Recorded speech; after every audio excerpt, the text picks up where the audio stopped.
Hi friends, টবে গাছ বসাবার ক্ষেত্রে যে সুন্দর ড্রেনেজ সিস্টেম তৈরি করতে হয়, সেই ড্রেনেজ সিস্টেম কিভাবে তৈরি করতে হয় সেটাই আমাদের দেখাবো।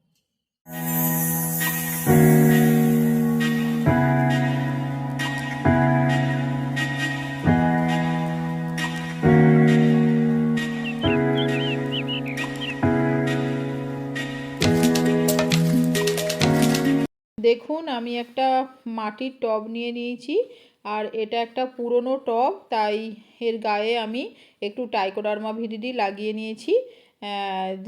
এটা যদি আপনাদের কাছে না থাকে তো আপনারা সার্ফ পাউডার জলের মধ্যে গুলে টবটাকে একটু ধুয়ে নেবেন। আর নতুন টবের ক্ষেত্রে কিন্তু কিছু করার দরকার নেই।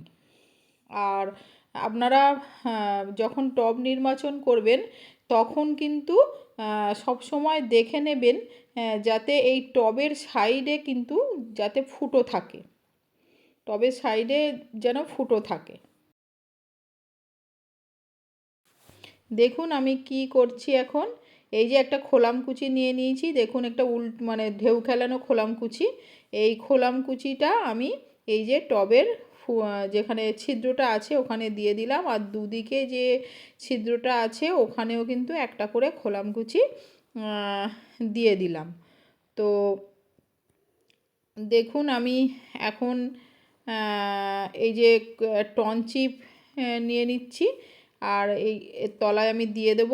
তো এই টনচিপের পরিবর্তে আপনারা হচ্ছে বালি চালার পরে যে ছোট ছোট নুড়ি পড়ে থাকে সেই নুড়িও দিতে পারেন, বা আপনারা হচ্ছে সিন্ডার দিতে পারেন। এই সিন্ডার হচ্ছে একটা বড় দানার ঘ্যাস।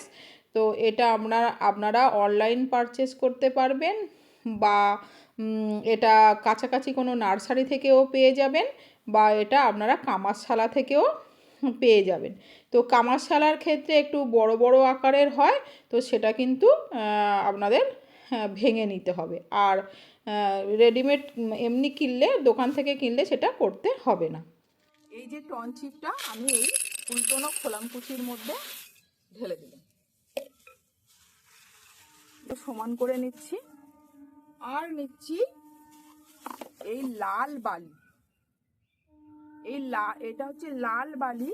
এই বালিতে যে বাড়ি তৈরি হয় সেই লাল বালি আমি নিয়ে নিচ্ছি। তো এই লাল বালি দিয়ে দিচ্ছি এই উপর থেকে।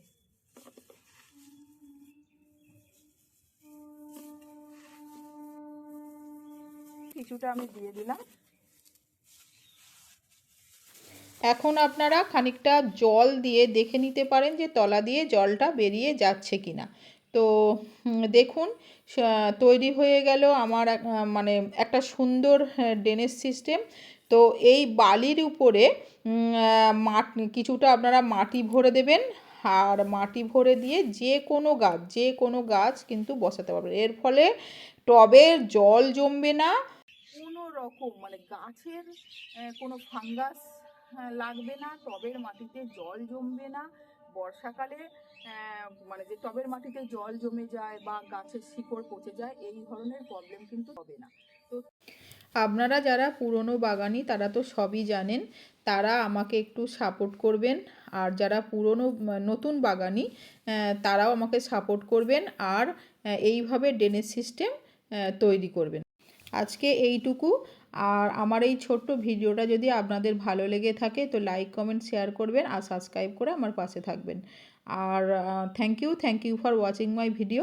টাটা।